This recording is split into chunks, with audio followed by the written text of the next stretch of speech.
Chegamos à sessão final da nossa série sobre a idolatria. Nos próximos minutos, continuaremos falando sobre o que podemos fazer para enfrentar esse inimigo e trilhar o caminho do genuíno crescimento espiritual.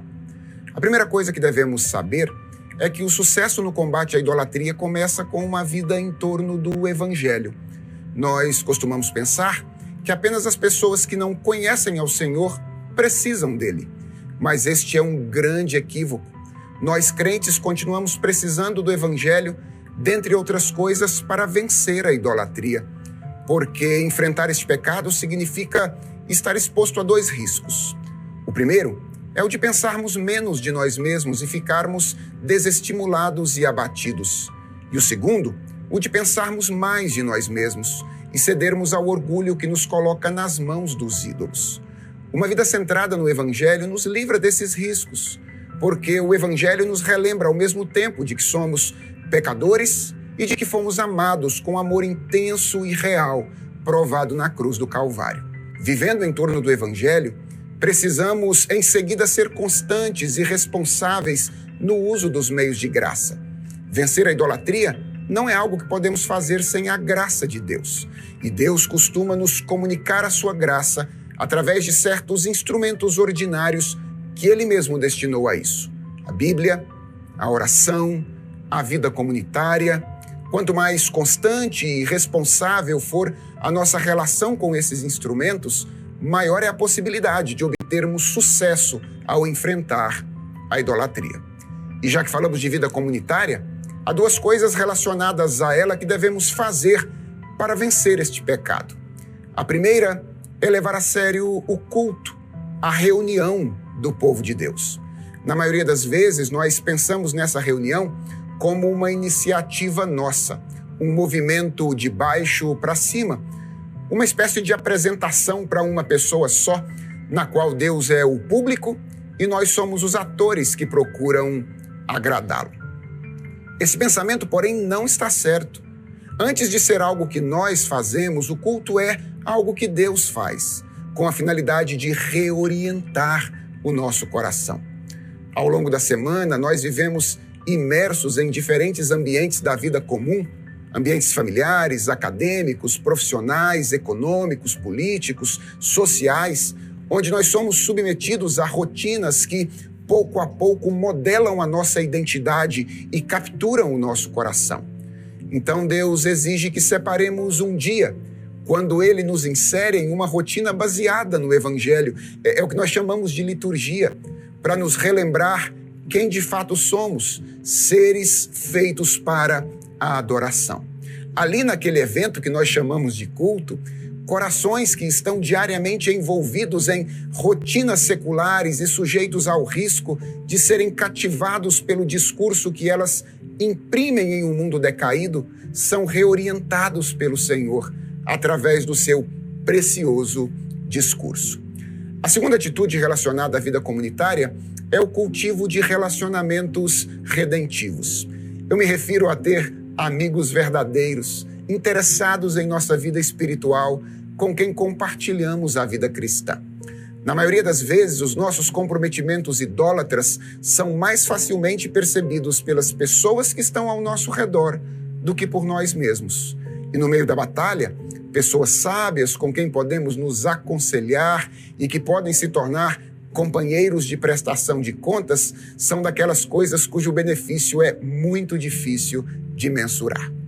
Por último, se desejamos combater a idolatria, precisamos levar a sério os mandamentos de Deus, considerando que eles têm uma dimensão preventiva. Nós não acostumamos ter apreço por mandamentos. Somos frutos de uma cultura libertária que tende a ver a lei como um impedimento à nossa realização. A Bíblia, porém, está cheia de mandamentos. E muito longe de apresentá-los como instrumentos que impedem a nossa realização, a Bíblia os apresenta como instrumentos que a garantem. Como os trilhos que limitam o percurso de um trem, ao mesmo tempo em que garantem a segurança dele, a lei de Deus é um conjunto de limites estabelecido por um pai amoroso, que deseja conduzir os seus filhos em segurança e livrá-los dos caminhos que os conduziriam à destruição.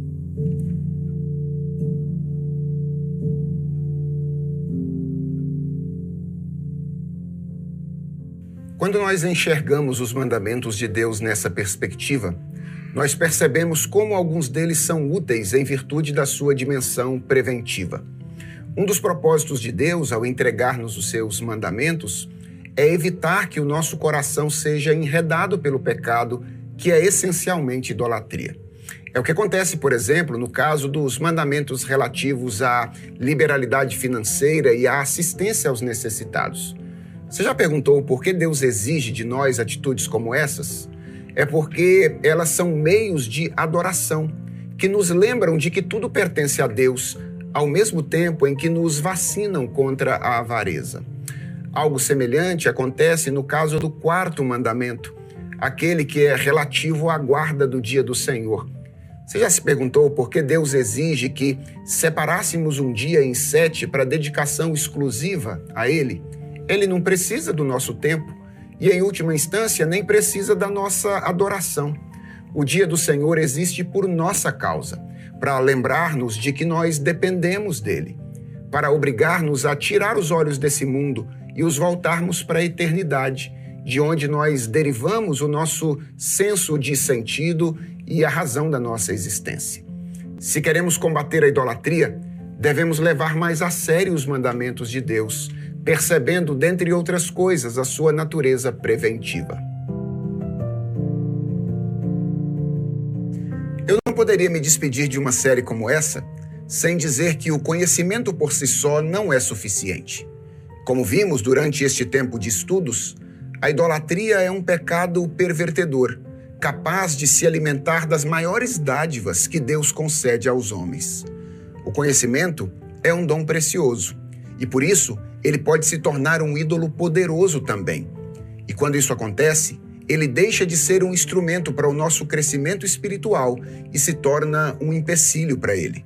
Dentre outras razões, porque fecha os nossos olhos para a vontade de Deus e nos coloca em rota de colisão com o próximo. O saber ensoberbece, mas o amor edifica. O conhecimento que promove crescimento espiritual é o conhecimento submisso ao Senhor, aquele que procede dele e que conduz a obediência a ele.